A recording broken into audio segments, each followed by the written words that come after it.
Khammam press క్లబ్లో TWJF journalist సంఘ నేతలు మాట్లాడుతూ జర్నలిస్టులకు ఇల్లు స్థలాలు ఇవ్వాలని ప్రభుత్వ హామీని గుర్తు చేసేందుకు షోయాబుల్లా ఖాన్ వర్ధంతి సందర్భంగా సుబ్లేడ్ గ్రామం నుంచి పాదయాత్ర చేపడుతున్నట్లు తెలియజేశారు. 15 రోజుల పాటు జిల్లా వ్యాప్తంగా అన్ని మండల కేంద్రాల్లో యాత్ర కొనసాగించి తహసీల్దార్కు వినతి పత్రాలు అందజేశామన్నారు. రాజకీయాలకు అతీతంగా జరిగే ఈ యాత్రకు జర్నలిస్టులు, ప్రజాప్రతినిధులు, ప్రజా సంఘాల మద్దతు ఇవ్వాల్సిందిగా కోరారు. నుంచి మాకు మంచి స్పందన వస్తా ఉంది. రాష్ట్రం నుంచి కూడా అనేక జిల్లాల నుంచి అనేక మంది మాట్లాడుతూ ఉన్నారు. అంటే ఇంతవరకు ఎక్కడ కూడా జర్నలిస్టుల కోసం పాదయాత్ర లాంటి కార్యక్రమాలు జరగలేదు. ఎంతసేపటికి వెళ్ళి వ్యక్తిగతంగా మంత్రులను కలవటం, ఎమ్మెల్యేలను కలవటం, తహసీల్దార్లను కలవటం, ఆర్డీఓలను కలవటం, డిఆర్ఓలను కలవటం, కలెక్టర్లను కలవటం, రకరకాల అంశాలు ఈ మాత్రమే జరిగాయి. కానీ ఇంతవరకు జర్నలిస్టులకు సంబంధించి ఒక నిర్దిష్టమైన కార్యాచరణ చేపట్టి దాన్ని విజయం సాధించాలని చెప్పేసి ఎవరు భావించలేదు.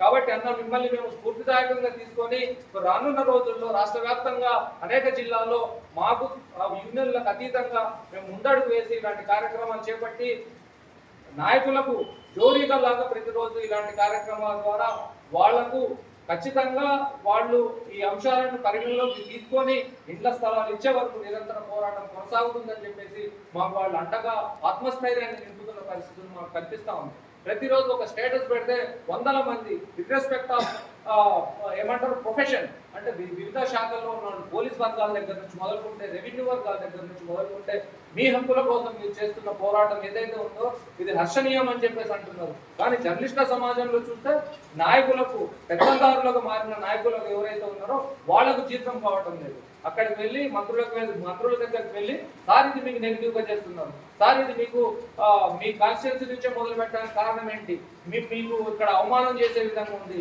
మీ ఉనికిని కోల్పోయే విధంగా చేస్తున్నారు, మీకు చెడ్డ పేరు వచ్చేలాగా చేస్తున్నారు అని చెప్పేసి అంటున్నారు. మీరు ఒక్కసారి జర్నలిస్టుల బతుకులతో ఏ విధంగా ఆడుకుంటున్నారో ఈ మాటలు చెప్పి ఎన్ని రోజులు కళ్ళబొల్లి మాటలు చెప్పి మీరు బతికిడుస్తారనేది మీరు ఒకసారి ఆత్మ పరిశీలన చేసుకోండి. పెద్దగా మాట్లాడినంత మాత్రాన పెద్ద మనిషి కాలేవు, చిన్నగా మాట్లాడినంత మాత్రాన చిన్న మనిషి కాలేడు. ఈ రోజు ఒక వ్యవస్థలో తమ హక్కులు సాధించుకోవడం కోసం ముందడుగు వేసుకొచ్చేవాడు మాత్రమే ఈ రోజు నాయకుడిగా చలామణి అవుతాడు. రానున్న కాలంలో కూడా అతనికి మాత్రమే పట్టం కడతారనే విషయాన్ని ఎవరైతే సీనియర్లు అని చెప్పేసి అనుకుంటున్నారో వాళ్ళందరూ గుర్తు పెట్టుకోవాలి. కాబట్టి జర్నలిస్ట్ మిత్రులారా మీరందరూ ఈ రోజు మన ఇండ్ల సాధన ఎందుకు, మన జీవితాలు ఏ విధంగా ఉన్నాయి, మనం ఎందుకు ఈ విధమైన దుస్థితిని ఎదుర్కొంటా ఉన్నాం, గతంలో ఉన్న జర్నలిజానికి ఈ రోజు ఉన్న జర్నలిజానికి ఉన్న వ్యత్యాసం ఏంటి, గతంలో మన మాటను గౌరవించిన నాయకులు ఈ రోజు ఐ డోంట్ కేర్ అంటున్నారు.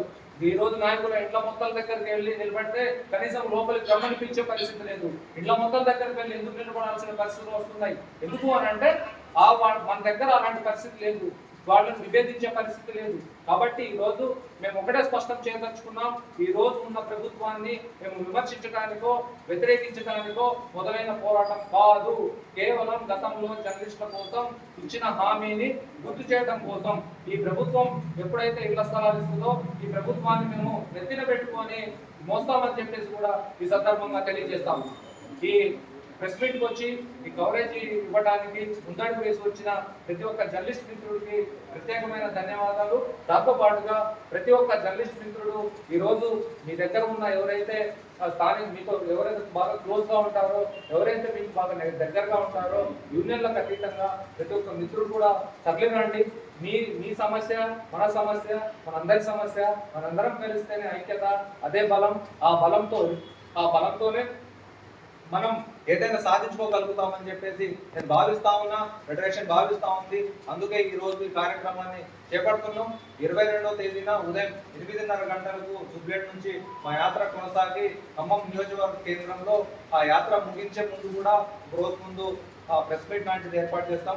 దానికి సంబంధించింది కూడా ఎవరెవరు వస్తారో ఆ టైంలో ఎవరెవరు వ్యక్తిగతంగా వచ్చి సంఘీభావం తెలిపితే ఎవరిని కాదనేది లేదు, ఎవరి దగ్గరికి వెళ్ళి మాకు సంఘీభావం తెలపండి అని చెప్పేసి మేము కోరేది లేదు.